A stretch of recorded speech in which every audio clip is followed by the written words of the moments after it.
অনেকগুলা কমন, প্রায় 60টার মধ্যে 30-40টা আমি কমন পেয়েছি। তো আলহামদুলিল্লাহ জাস্ট এক্সাম দিয়ে বের হলাম, আলহামদুলিল্লাহ ভালোই হয়েছে। মানে দেখা যাচ্ছে আমি ভাবছিলাম অনেক কঠিন কোশ্চেন থাকবে, বাট ওরকম আহামরি কঠিন না, বাট কিছু ডিফিকাল্ট ছিল। আরে না থাক, ডেলিভারি ম্যানকে এত সম্মান দিতে হয় না, না না থাক। রেজাল্ট যা আশা করেছিলাম আলহামদুলিল্লাহ তার চেয়ে ভালো, মানে চান্স তো হয়েছে। আসসালামু আলাইকুম, আমি অর্ক, সবাইকে স্বাগতম নতুন একটা ডেইলি ভ্লগে। আজকের ভ্লগটা খুবই স্পেশাল আর খুবই ঐতিহাসিক ভ্লগ। তার কারণ হলো আজকে ভার্সিটির পরীক্ষা। মানে দেখা যাচ্ছে আমি তো পাবলিক ভার্সিটিতে পরীক্ষা দিইনি, সেটার কারণ আপনারা কম বেশি সবাই জানেন। যাই হোক, তো আমি ঠিক করেছি রাজশাহীর মধ্যে যেহেতু বরেন্দ্র ভার্সিটিটা একটু ভালো, একটু না একদম দেখা যাচ্ছে টপে আছে প্রাইভেটের দিক দিয়ে, তো বরেন্দ্রতেই ভর্তি হব। তো আজকে সেই বরেন্দ্র ভার্সিটি এক্সাম। তো আমি জার্নালিজম নিয়েছি সাবজেক্ট। তো আজকে একটু পরে এক্সাম, এখন বাজে 10টা 10, এখন নাস্তা করে বের হয়ে যাব। আর আজকে প্রথমবারের মতো ভার্সিটি যাব, তাই ভাবলাম যে ভিডিও করি। এমনি তো ডেইলি ভ্লগ করি, স্মৃতি হিসেবেও থেকে যাবে। তো দেখা যাক পরীক্ষা কেমন হয়, চান্স পাই কিনা। যদিও আজকে রেজাল্ট দিবে কি জানি না, আজকেও দিতে পারে, কালকেও দিতে পারে, যখনই দিক সেটা তো জানাবো। আপাতত আজকে পরীক্ষা দেওয়াটাই মূল উদ্দেশ্য। আপাতত নাস্তা করি, দেন বের হব। এক ভাইয়ের সাথে যাব, ভাই আবার দেখা যাচ্ছে বরেন্দ্র ভার্সিটিতেই পড়ে। আমি যেহেতু প্রথমবার যাচ্ছি, একটু বিষয় আছে, একটু নার্ভাস। এই যে আমাদের সকালের নাস্তা রেডি, আব্বু আগেই বসে গেছে। আব্বু গোসল করলো নাকি? এই সকালবেলা প্রতিদিন গোসল করতে কেমন লাগে? ভালো ভালো লাগে বলে না, আব্বু ওই সে আগে থেকে ছোট থেকে দেখে আসছি সকালেই গোসল করে, কিন্তু এখন গরম পানি দিয়ে করছে কারণ প্রচুর ঠান্ডা। আমি এই যে এখানে একটু হাত ধুতে গেলেও মনে হচ্ছে হাত বরফ হয়ে যাচ্ছে, কারণ এত ঠান্ডা পানি। তো এখন নাস্তা করি তাড়াতাড়ি করে। আমাদের মেনু হলো রুটি, তারপরে এই যে মহাদেবপুরের সন্দেশ, মানে মান্দার যে সন্দেশটা খেয়েছিলাম না ওই সন্দেশ, তারপরে এটা হলো ভাজি আর দুধ চা। দুধ চা বললাম মনে হয়। কেমন লাগছে সন্দেশটা আব্বু? ভালো হেভি না? এটা হলো ওই তো খেজুরের গুড়ের সন্দেশ আর কি। তো আমার খাওয়া শেষ, এখন নাফিসা খাচ্ছে। থাকো, বিদায়। তোমরা আসলে ছোট মানুষ, সেগুলো বুঝবা না। ভার্সিটির পরীক্ষা, তুমি কেবল এইচএসসি দিচ্ছ। কি আমি যে আগে দিস তো কাকে? আমাকে? ওরে বাবা, এতক্ষণ পর বলছে। সমস্যা নাই, একাই যেতে পারবো। অগি থাক, পরীক্ষা দিতে গেলাম। অগি আবার সারা রাত বাইরে ছিল, দিয়ে ঠান্ডাতে কাঁপতে কাঁপতে এসে এখন কম্বল তলে যাচ্ছে। বের হয়ে গেলাম, লেট হয়ে গেছে, আর 30 মিনিট আছে। আর এই যে আব্বু আগে দিচ্ছে কিন্তু গেট পর্যন্ত, কারণ ওদিকে যাওয়া লাগবে না, গেটটা খুলে দিচ্ছে, এটাই মেলা বড় উপকার। বাপরে বাইরে কি ঠান্ডা। এখন আছি ডাবতলার এখানে, এখান থেকে যে ভাইকে নেওয়ার কথা বললাম, মুরসালিন ভাই, ওই যে দৌড়াতে আসছে। ভাইকে নিব, তারপর ভাইকে নিয়ে যাব, কিন্তু সমস্যা হলো 15 মিনিট আছে। ভাই আমাকে কি পরীক্ষা দিতে দিবে? আর 15 মিনিট আছে। অবশ্যই তাড়াতাড়ি চল। আর তুমি ক্যামেরা কেন নিয়ে এসেছো? ওই তোদের পরীক্ষারই ভিডিও করব। আসলে হ্যাঁ। এটা কি মানে কি বলে এটাকে, অফিসিয়ালি না আনঅফিসিয়াল ভিডিও? ইউনিভার্সিটির পেজে দেওয়ার জন্যই। ও আচ্ছা আচ্ছা। আমচত্বর পার হয়ে গেলাম, কিন্তু ভয়ঙ্কর ঠান্ডা। এই যে ভিডিওটা করবো, ফোন সরি হাত বের করতে, ফোন বের করতে কিছু ইচ্ছা করছে না। যাই হোক, মাসে যেতে 5 মিনিট লাগবে। 2 মিনিট আছে আর ব্লগার। একটা গাড়ি আসলে আপনার চাকরি থাকবে না। অ্যাডমিশন কোন দিকে কোন দিকে কোন দিকে কোন দিকে? সোজা যা, সোজা একদম সোজা যা। তো এখন বরেন্দ্র ভার্সিটির লিফটে আছি, মানে এক্সাম মেবি শুরু হয়ে গেছে, কারণ 11টা বাজে। এখন আমি যাচ্ছি প্রিন্ট দিতে। অ্যাডমিট কার্ড প্রিন্ট দেওয়া হয়নি, তো এটা আগে দিতে হবে। মানে আমি ভুলেই গেছিলাম, আমি ভেবেছিলাম ছবি দেখালে হবে, হুট করে মাথায় আসলে প্রিন্ট করা লাগবে। তো এখন মুরসালিম ভাই প্রিন্ট করতে নিয়ে যাচ্ছে, আগে প্রিন্ট করবো। তারপরে 10 মিনিট পর পরীক্ষা দিতে বসে গেলাম। দেখতেই পাচ্ছেন কত সুন্দর করে ভদ্র ছেলের মতো পরীক্ষা দিচ্ছি। আর আলহামদুলিল্লাহ কমন ছিল, যে কারণে খুব রিল্যাক্সে পরীক্ষাটা দিচ্ছিলাম। মানে দেখা যাচ্ছে শুরুর দিকে অনেক বেশি কমন পেয়েছিলাম। আর এই ভিডিওটা আমার করোনা, মুরসালিম ভাই সিনেমাটোগ্রাফি করছিল, আমি এই ক্লিপটা পার করে নিয়েছি। তো আলহামদুলিল্লাহ জাস্ট এক্সাম দিয়ে বের হলাম, আলহামদুলিল্লাহ ভালোই হয়েছে। মানে দেখা যাচ্ছে আমি ভাবছিলাম অনেক কঠিন কোশ্চেন থাকবে, বাট ওরকম আহামরি কঠিন না, বাট কিছু ডিফিকাল্ট ছিল। তো মোটামুটি সবই অ্যান্সার করেছি। এখন ভাইভা দিতে যাচ্ছি। তো ভাইভা দিয়ে একদম মানে সবকিছু শেষে দেখা হচ্ছে। পরীক্ষা দেওয়া শেষে খাইতে নিয়ে আসলো। এখানে কি রেগুলার খাও নাকি ভার্সিটিতে আসলে? মাঝে মধ্যে। এটা হলো বরেন্দ্র ভার্সিটির ক্যান্টিন নাকি? দাম কম এখানে, সুন্দর ক্যান্টিনটা। একদমই দাম কত করে এই যে পাস্তাটা খাচ্ছ, এটা কত? মেবি 30 টাকা। 30 টাকা। মেবি। আর কেক মেবি 15 করে। এখন বাজে 12:30, পরীক্ষা দেওয়া শেষ, ভাইভা শেষ, সব শেষ, ক্যান্টিনে বসেছিলাম। যাই হোক, এখন এখানে বেশি ভিডিও না করি, এমনি লজ্জা লাগছে যেহেতু প্রথম দিন, মানে জাস্ট পরীক্ষা দিলাম, এখনো ভর্তিও হয়নি। তো এমনি ক্যাম্পাসটা অনেক সুন্দর, দেখতেই পাচ্ছেন। মানে কি বলবো, এতদিন ভিডিওতে দেখে আসছিলাম, আজকে সামনাসামনি দেখছি। তো আবার ভর্তি হওয়ার জন্য এসেছি, খুবই সুন্দর লাগছে আমার কাছে। আর ভিতরেও খুব সুন্দর। অর্ক পরীক্ষা কেমন দিলি বল? থামো, এত কাছে লিও না। 0.5 এ মুরসালিন ভাই আমাকে ইন্টারভিউ নিচ্ছে এখন আমারই। তো বিষয় হচ্ছে পরীক্ষা দিতে ঢুকলাম, মানে এক্সপিরিয়েন্সটা এখানে শেয়ার করে দিই কারণ বাসায় যে আমি ভুলেও যেতে পারি। তো পরীক্ষা দিতে ঢুকলাম, তারপর দেখলাম 60টা কোশ্চেন 60 মার্কের নৈবেত্তিক সব। তো প্রথমটাই খুবই ইজি, দেখা যাচ্ছে কোশ্চেন ছিল হলো বাংলাদেশের প্রথম মিউজিয়াম কোনটা। এটা ভালোভাবে জানি, আমার বাড়ির পাশেই ওই বরেন্দ্র যে মিউজিয়াম আমাদের ওইটাই। তারপরে মানে অনেকগুলা কমন, প্রায় 60টার মধ্যে 30-40টা আমি কমন পেয়েছি। তো যেগুলো কমন পেয়েছি সব দাগালাম, তারপর যেগুলো একটু ডিফিকাল্ট ছিল ওগুলো পরে একটু দাগিয়েছি, 3-4টা আজেরা দাগিয়েছি। সব মিলিয়ে খুবই ভালো হয়েছে। তাহলে তো মেরিট লিস্টে থাকলে ওয়েভার পাওয়া যায় রে, 100% ছাড়ও পাওয়া যায়। আসলে হ্যাঁ। কিন্তু আমি তো মানে অত ভালো এক্সাম দিইনি, যা দিয়েছি আলহামদুলিল্লাহ, মানে আমি তো পড়িনি, কোনো প্রিপারেশন নেই। তাও যদি একটা ভালো মার্ক আসে তাহলে 25% ছাড় পেতে পারে। ভালো একটা মার্ক আসবে, দেখা যাক কি হয়। রেজাল্ট আপনাদেরকে জানাবো কালকে 12টায় রেজাল্ট। বাট যা দিয়েছি আলহামদুলিল্লাহ, না পড়া হিসেবে। বাট অনেস্টলি যেটা বলবো, এখন চলে যাচ্ছি, যাওয়ার আগে এটাই বলবো যে প্রথম ইমপ্রেশন যেটা, মানে ফার্স্ট ইমপ্রেশন ভার্সিটিটা আমার খুবই ভালো, মানে আমার কাছে খুবই ভালো লেগেছে ভার্সিটিটা, বিশেষ করে খুব সুন্দর। আর যখন পড়তে লাগবো তখন তো বুঝতেই পারবো সবকিছু কেমন। ধীরে ধীরে আপনাদেরকে টুকটাক জানাবো নি। তো আপাতত বাসার দিকে যাই। তো এখন মুরসালিন ভাইয়ের ছবি তুলে দিচ্ছি। মুরসালিন ভাই, এই যে তুমি এতদিন ধরে পড়ছো, তোমার কেমন লাগে সেটা বলো। আমার তো জার্নালিজম খুবই ভালো লাগে। জার্নালিজম ভালো লাগে। মুরসালিন ভাইয়ের কথা শুনে আমি আরো জার্নালিজম নিয়েছি। তাছাড়া অনেকেই সাজেস্ট করেছে, এমনকি এখানে দেখা যাচ্ছে টিচাররাও বললো আমাকে যে মজা পাবা পড়ো, তারপর স্টুডেন্টরাও বললো মানে মজা আছে, ফিল্ড ওয়ার্ক বেশি। যেহেতু ভিডিও করছি বলেই দিই, মানে দেখা যাচ্ছে আমি চাইলে অন্য সাবজেক্ট নিতে পারতাম, বাট আমাকে মেনটেন করতে হয় সবকিছু, ব্লগিং, তারপরে বিজনেস। তো আমি যেটা এখন দেখা যাচ্ছে জার্নালিজম কেন নেওয়া, আমার দেখা যাচ্ছে যে কাজ ব্লগিং, এটার সাথে একটু মিল আছে। যেহেতু এই যেমন মুরসালিন ভাই সিনেমাটোগ্রাফি করে, তো ভাই যেমন মজা পাই, তো আমিও যেন একটু মজা পাই, আমার জন্য প্রেশারটা কম হয়। হ্যাঁ, এই যে একটা টিচার যেমন বললো আমাকে, সাংবাদিক আমি হবো না, কিন্তু 5% মিল নাই। আমি যদি আবার সাংবাদিক হতে চাইতাম তাহলে তো 100% মিল। যাই হোক, আমি অনেক ভেবে চিন্তে এই সাবজেক্ট নিয়েছি, কেমন লাগে দেখা যাক। এখানে মজা পাবে, এখানকার মানে সবাই এটাই বলছে যে মজা পাবো, দেখা যাক কত মজা পাই। মানে জার্নালিজম হচ্ছে এমন একটা ফ্যামিলি যেখানে খুব মজা। তো আমার একটা বন্ধুর সাথেও দেখা, এও পরীক্ষা দিল। তুই কি বিষয়ে? Triple CSC. বুঝলাম। তো মানে ওই আমার বাইকের ছবি দিয়েছে, দিয়ে আমি বুঝলাম এই তো এখানে। তারপর দেখছি ওও পরীক্ষা দিয়ে বের হচ্ছে, আমিও। তোর পরীক্ষা কখন ছিল? সকালে হচ্ছে 10টা থেকে, আর এই তো 12টা থেকে। কেমন হলো? ভালোই হয়েছে। ভালোই হয়েছে নাকি? সিএসসিটা একটু কঠিন ছিল। বুঝলাম। যাই হোক, বাসার দিকে চলে যাব। ভালো লাগলো, মানে অনেক পরিচিতর সাথে আজকে দেখা হলো, অনেক বন্ধু বান্ধব, বড় ভাই, অনেকের সাথে দেখা হলো। জাস্ট বাসায় আসলাম, কিন্তু ঠান্ডাতে শেষ, মানে বাইরে কি যে ভয়ঙ্কর ঠান্ডা। তারপর দিয়ে বরেন্দ্র ভার্সিটি যেদিকে, মানে দেখা যাচ্ছে রাজশাহীর একদম এক কোনায়, খড়খড়ি বাইপাসের ওইদিকে একটু গ্রাম সাইড, এই জন্য আরও বেশি ঠান্ডা, অবস্থা একদম খারাপ। তো জাস্ট বাসায় আসলাম, এখন বাজে দুপুর 2টার মতো, একটু লেট হয়ে গেল। ঘুরে ঘুরে মুরসালিন ভাইকে ওদিকে নামালাম, ভদ্রায় গেছিলাম মাঝখানে, তারপর আবার আসলাম। তো এসে দেখছি আবার পিঠা বানাচ্ছে বাসায়। কি পিঠা বানাচ্ছে এটা দেখায় আপনাদেরকে, আমিও দেখি। বাইরে ছিলাম, নাফিসা বারবার কল দিয়ে বলছে যে পিঠা বানানো হচ্ছে। কি পিঠা? এই পিঠার নাম কি জানো? আমাদের দিক তো বলে হাত সেমাই, হাত সেমাই। অনেক জায়গাতে বলে চুষি পিঠা, আমাদের আবার কি জানি বলে, আমি তো জানি না। মানে অনেক জায়গার অনেক রকম নাম। এটা তোলা যাবে? এখানে তো পানি। এটা কি শিরা বানানো হচ্ছে? না, ওটা দুধ দিয়ে শিরা বানানো হবে, ওটা আমি সিদ্ধ করে নেবে। পিঠা তো বানানো হয়ে গেছে প্রায়। হ্যাঁ, এই জন্য এই পিঠা কবে খাওয়া হবে? আজকে রাতে, না হলে কাল সকালে। তোমার কি মনে হয় কেমন হয়েছে পরীক্ষা, বলো? ভালো। আসলেই ভালো হয়েছে, আমার বিশ্বাস। আমি জীবন পরীক্ষা দিয়ে এসে বলিস না যে খারাপ। কিন্তু আসলেই যে ভালো হয়েছে। অনেস্টলি আমার একটা কনফিডেন্স কাজ করছে যে দেখা যাচ্ছে আমার চান্স হবেই, যদিও খুব একটা ডিফিকাল্ট না, এটা ওই পাবলিক ইউনিভার্সিটির মতো একদমই ইজি। তাও আমার কাছে মনে হচ্ছে যে ইজিলি চান্স হয়ে যাবে। দেখা যাক এখন। দেখা যাচ্ছে আগে এত কড়াকড়ি ছিল না, এখন একটু কড়াকড়ি।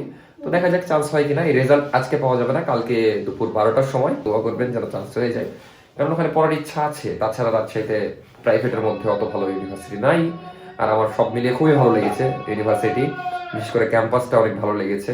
আর পড়াশোনাও ভালো, আমি শুনেছি দেখা যাচ্ছে অনেক চাপে থাকতে হয়। বাট আমার যে সাবজেক্ট, এটাতে মেবি অতটা চাপ থাকবে না, বা একটু ফিল্ড ওয়ার্ক বেশি। তো দেখা যাক। আপনাদের ওদিকে এই পিঠার নাম কি বলেন? নাফিসা তো মেলা নামই বললো। কি আখিয়ার? আখিয়া তো মানুষের নাম, মানে এক এক জায়গায় এক এক রকম নাম। যাই হোক, এখন পিঠাটা বানানো হোক। এটা কি আজকে খাওয়া যাবে না কালকে? আজকেই। আর আমাদের বাসায় কিন্তু দেখা যাচ্ছে মানে ছাদে সবাই মিলে পিঠা বানানো হয়, বাট এই বছর এখনো হয়নি, হবে মেবি সামনে। আগের বছরই আমরা পিঠার পিকনিক করেছিলাম। আর আমি ভিডিও একটা নিচ্ছিলাম, নিতে নিতে আমার স্টোরেজ শেষ হয়ে গেছে, আমি এদিকে বুকেই যাচ্ছিলাম। মানে আগের দিনের ব্লগ ডিলিট করা হয়নি, মানে আমার সিস্টেম হলো একদিনের ব্লগ এডিট কি বলে একদিনের ব্লগ করে তারপরে ওটাকে ডিলিট করে আরেকটা ব্লগ করতে হয়, নাহলে স্টোরেজ হয় না, যেহেতু একটু স্টোরেজ প্রবলেম হয়। তো হয়ে মানিয়ে নিয়ে চলছি কয়েক বছর ধরে, কারণ আপাতত স্টোরেজ বেশি ফোন কিনতে পারবো না, এটাই চালাই। তো যেটা বলছিলাম যে আমাকে দেখে অনেকে বলতে পারেন, দেখা যাচ্ছে এই ড্রেস পরে তো কালকে ছিলাম আজকেও আছি, যে আমি কি গোসল করছি না। আমি গোসল করি, কিন্তু লাস্ট 2-3 দিন গোসল করা হয়নি, কারণ প্রচুর শীত। এই শীতের মধ্যে আমার গোসল করার সাহস নাই, তো গোসল করবো কালকে, রোদ উঠলে ইনশাল্লাহ গোসল করবো। এদিকে অগি সারা রাত চড়ে এসে এখন ঘুমাচ্ছে, দেখেন এই ওই মানে সেই তখন থেকে ঘুমাচ্ছে, এখনো উঠেনি। কি ঘুম, গুটি সুটি মেরে সারা রাত চড়ে বেরিয়েছে। তো পিঠা এখন একটু আসল রূপে আসছে, পিঠার রূপে। গুড় কখন দেবেন? আর একটু দুধটা ফুটে যায়। তোদেরকে আমি কি করেছি, কারণ কি সেটা বল, কারণ বল আগে। এমনিতেই আর মীরের খুবই ঠান্ডা লাগছে, দেখতেই পাচ্ছেন, ওই কম্বলের তলে খালি মাথাটা বের করে রেখেছিল। খুবই ঠান্ডা নাকি? ওখানের চেয়ে এখানে বেশি। মানে আমি আসলাম তো টিভি বন্ধ করতে বললাম, ওদের ডিস্টার্ব হয়ে গেছে। তিনজনে ভাবে কম্বলের তলে ঢুকে টিভি দেখছে। ঠান্ডা লেগেছে? তুই তো বাইরে যাসনি না আজকে? খেলতে তো ঠিকই গেছিলি, বিকালে তো যাবি, তখন ঠান্ডা লাগে না? যাওয়ার সময় ঠান্ডা লেগেছিল, আসার সময় গরম লেগেছে। কি খেলার পরে না? খেললে গা গরম হয়। আজকে ফুটবল খেলবো। এই হলো এদের অবস্থা। আর এরা কি যেন দেখছে, আমি মেলাক্ষণ ধরে বোঝার চেষ্টা করছি। আচ্ছা এরা না হলে ছোট মানুষ দেখছে, তুই কেন দেখছিস সেটা বলতো? আমি একটু আগে ভাত খাচ্ছিলাম, তাই। তুইও দেখিস এগুলা? তাইলে ভাত খাওয়ার সময় দেখছিলাম। কত বল! আমি এগুলো দেখি না, আমি ভিডিও দেখি। এটা আমাদের কম্বলের উপর দিই না, আমাদের কম্বল সুন্দর। তো এই যে পিঠা নাকি রেডিও হয়ে গেছে, আমার অফিসে এদিকে বলছে কালকে হবে, তো ওপর এখন দিতে যাচ্ছে সবাইকে। ওগুলা পিঠা তোকে দিবে না, যাস না, তুই যাস না হুদাই। ও আর ওই পাশে বড় বাবাদের কাজ চলছে, এখন রং করা হচ্ছে। আর এদিকে নাফিসাও পিঠা টেস্ট করছে। এই যে পিঠা রেডি হয়ে গেছে, তো একটু টেস্ট করার জন্য নিলাম, পরে ভালোভাবে খাবো। আমি এডিটে বসবো, তো জাস্ট একটু টেস্ট করি। কেমন লাগছে পিঠা? মজা? পিঠাটা আসলে খুব মজা হয়েছে, খেলাম তো গরম গরম, আরো মজা লাগছে। তো এখন এডিটে বসবো, তারপর খাওয়া দাওয়া করছি। এডিট বেশি করেন না, ভিডিও ছোট, লাস্ট ভিডিও দেখে হয়তো আপনারা বুঝতে পেরেছেন। ওই দিন আসলে ভিডিও কম না হয়েছিল, এডিটে বসে গেছিলাম, এর মধ্যে কে যেন দেখা করতে হয়েছে। আম্মা বললো ছোট বাচ্চা নাকি, তো দেখা করে আসি আগে, তারপর এডিট করছি। আর হাত তো বরফের মতো ঠান্ডা হয়ে আছে। আমরা ঘুরছিলাম, ঘুরছিলা? আশেপাশেই ছিলাম। দিয়ে এসেছিলাম আমরা, পরে আপনাকে পাইনি, পরে আবার গেছি। কবে এসেছিলা? এই তো আগে এসেছিলাম। ও আমি ছিলাম না। পরীক্ষা দিতে গেছিলাম। হ্যাঁ পরীক্ষা দিতে গেছিলাম, একটু আগে আসলাম। ভালো আছো? আছি। কোথায় বাসা তোমার? মোল্লাপাড়া। মোল্লাপাড়া? এই ঠান্ডার মধ্যে তোমরা ঘুরে বেড়াচ্ছ, এমন কথা? আপনার সাথে দেখা করতে আসলাম। দেখা করে আসলাম। নাফিসা তুমি একটু রিভিউ দাও সুন্দর করে, কথা বলছিলা তখন। অনেক মজা হয়েছে, আমি নিজেও খেলাম তো, গরম গরম আরো বেশি মজা লাগছে। তো ওটা শেষ হয়ে গেছে, আবার নিয়ে আসা হলো, এখন খাচ্ছি দুজন মিলে। তো খাই আর এডিট করি, একটু পরে দেখা হচ্ছে। বিকালে ঘুরতে যাবো নাকি? কোথায়? এই ঠান্ডার মধ্যে যাও না, কষ্ট। অনেকদিন নদী দেখিনি। নদী দেখনি? আচ্ছা দেখি, এডিট করি, আগে শেষ হলে যাবো। এখন বাজে 5:30, এতক্ষণে আমরা ভাত খাচ্ছি, মানে এডিট করছিলাম। নাফিসা আবার ঘুমায় গেছিল। এর মধ্যে একটা মজার কাহিনী হয়েছে, সেটা হলো নাফিসা বিকালবেলা দেখা যাচ্ছে আমাকে বললো তাড়াতাড়ি এডিট শেষ করো, দিয়ে একটু নদী দেখতে যাবো, মানে টিবাদের দিকে ঘুরতে যাব। তো মজার বিষয়ে ঘুমিয়ে গেল। দেন ঘুমের মধ্যেই আমরা টিবাদ ঘুরে এসেছি, মানে আমি না, তো একা একা। বলছে নদী দেখলাম, ঘুরছি, এখন ভালো লাগছে, ঘুমের মধ্যে বকছে। তো যাই হোক, ওই যেহেতু মানে দেখা যাচ্ছে সজ্ঞানে যেতে পারেনি, ঘুমের মধ্যে গেছে। ঘোরা তো হয়েছে, ঘোরা হয়নি? ভালো লেগেছে ঘুরে? না। ও আমি ওকে জিজ্ঞেস করছি ভালো লাগলো ঘুরে, বলছে হ্যাঁ, মানে ঘুমের মধ্যে। যাই হোক, এখন ভাতটা খেয়ে নি তাড়াতাড়ি করে, তারপরে দেখা যাক ভিডিওটা ছাড়বো। তারপরে যেহেতু ওকে বিকালে ঘোরানো হলো না, একটু পরে হয়তো চটপটি খাইতে চাচ্ছিল বারবার, চটপটি খেতে যাব। আর আমাদের দুপুরের মেনু হলো ছোট মাছের চচ্চড়ি নাকি, আর ওইটা কি, ওটা যেন পুঁই মুচড়ি। হ্যাঁ এখন বাজে 7:30, নাফিসাকে চটপটি খাওয়ানোর কথা ছিল, কিন্তু এই ঠান্ডাতে ওকে আর বের করবো না। তারপর ওকে বুঝালাম, দিয়ে বললো যে বাসায় দিয়ে যাও তাইলে হবে। তো আপাতত যাচ্ছি চটপটি নিতে, দিয়ে ওকে দিয়ে আসবো। তারপর আগে একটা গ্লাভস কিনবো, কারণ বাইক চালানো যে কি যে কষ্ট হয়ে যাচ্ছে ঠান্ডার মধ্যে আমি বুঝছি। এই জন্য একটা গ্লাভস কিনবো, ছিল আমার, হারিয়ে গেছে। তো গ্লাভস কিনি। এমনভাবে গেল, আমার ধরতে এসছে পুলিশ। কিন্তু এতটুকু যেতে হবে এটারই সাহস হচ্ছে না, বাইক নিয়ে যে এখান থেকে ঘোষপাড়া সামনে যাব, মানে এত ঠান্ডা বাইরে। পার্সেল নিয়ে নিচ্ছি নাফিসার জন্য আর আম্মার জন্য। আমি খাবো না, কারণ বাইরের খাবার আমার আহামরি পছন্দ না। এখন চলে আসলাম চটপটি নিয়ে বাসায়, নিজেকে একটু ডেলিভারি ম্যান মনে হচ্ছে। খাবার নিয়ে চলে এসেছি, গেটের বাইরে দাঁড়িয়ে আছি, কাস্টমার আসছে। ডেলিভারি দিয়ে দিব, দিয়ে চলে যাব। আমি ওপরে যেই দিয়ে আসতাম, মানে একদম হোম ডেলিভারি যাকে বলে, কিন্তু গেট লাগানো তো। না আমি ওপরে যাবো না, তুমি ধরো। আরে না থাক, ডেলিভারি ম্যানকে এত সম্মান দিতে হয় না। না না থাক, শোনো আমি বলি, ওপরে তোমারটা আর নিচে আম্মারটা, ওপরেরটায় ঝাল বেশি, নিচেরটায় ঝাল কম, বুঝলা? থাকো। ডেলিভারি ম্যানের কই, ডেলিভারি চার্জ কই? না থাক, মনে হচ্ছে মায়ের বে উপরে নিয়েছে, এমন অবস্থা। তো হোম ডেলিভারি দিয়ে এখন আসলাম গ্লাভস কিনতে, কারণ গ্লাভস ছাড়া বাইক চালানো হয়ে যাচ্ছে না। আমার একটা ছিল, বললামই তো, হারিয়ে গেছে। তো এলাকারই একটা দোকানে আসলাম, কি নাম, মোটো ইউনিভার্স।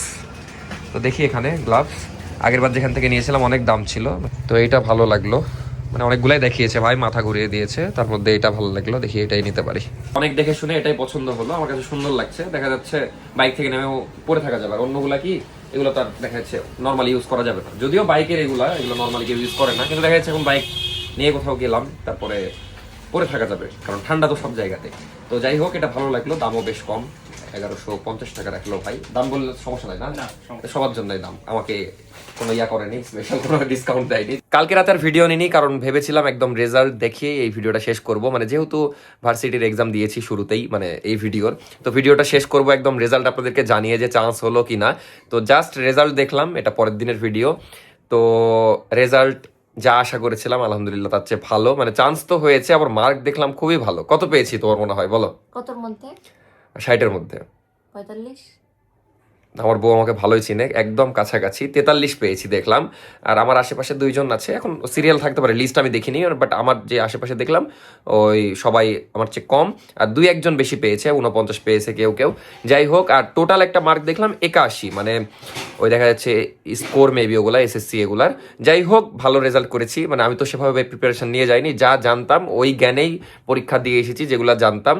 তো আলহামদুলিল্লাহ ভালোই হয়েছে, আর চান্স হয়ে গেল, মানে ইচ্ছা ছিল আর জানতাম হয়ে যাবে, কিন্তু এত সুন্দরভাবে হবে আশা করিনি। ভালো লাগছে তো, আমার ভালো লাগছে। ওই খালি ডিসকাউন্ট নিয়ে পড়ে আছে, মানে কি আমি এটা জানতাম না যে ভালো রেজাল্ট করলে ডিসকাউন্ট দেয়। এখন আমি তো ডিসকাউন্টের আশায় যে পরীক্ষা দিইনি, আমি জাস্ট চান্স পাওয়ার মতো করে পরীক্ষা দিয়েছি। এখন যদি আমি জানতাম যে ভালো রেজাল্ট করলে দেখা যাচ্ছে ডিসকাউন্ট হবে, তাহলে তো আমি ওইভাবে পরীক্ষা দিতাম পড়ে টোরে। যে এখন এই মার্কে ডিসকাউন্ট হবে কিনা আমি জানি না, সেটা দেখা যাবে নি, না হওয়ারই কথা। 50 পেলে কথা ছিল একটা, কারণ দেখলাম একজন 49 পেয়েছে, বুঝলা? তো আমার চেয়ে তো অনেকেই বেশি পেয়েছে, তো আমার তো হওয়ার কথা না। যাই হোক, আলহামদুলিল্লাহ চান্স হয়েছে, এটাই আমি এটাতেই খুশি। ওই ডিসকাউন্ট নিয়ে পড়ে আছে, কারণ দেখা যাচ্ছে প্রাইভেট ভার্সিটিতে একটু টাকা পয়সার বিষয় থাকে। তো আপাতত এই ভিডিও শেষ করে দিচ্ছি, কেমন লাগলো অবশ্যই জানাবেন। আর নতুন জীবনে পা দিলাম, মানে দেখা যাচ্ছে স্কুল লাইফ শেষ হয়ে গেছে, কলেজ লাইফ শেষ হয়ে গেল, এবার ভার্সিটি লাইফ, কিন্তু আমার বউটা এখনো সেই কলেজ লাইফে পড়ে আছে। তুমি কবে থেকে পড়াশোনা শুরু করবো ভালো করে? আজকে থেকে না, ওই কি যেন একটা কোর্স কিনে চাইলো, তো ওটা কিনে দেবো আজকে, ও আজকে থেকে পড়াশোনা শুরু করবে। যাই হোক, সবই হবে ইনশাল্লাহ। আর এরপরের যে ভিডিওটা, সেটা হবে এই বছরের লাস্ট ভিডিও, কারণ বছর শেষের দিকে। তো বছর শেষেও এখনো যে সাবস্ক্রাইব করেননি করে দিয়েন, আর আমাদের জন্য দোয়া করবেন, জীবনে যেন ভালো কিছু করতে পারি, একসাথে থাকতে পারি।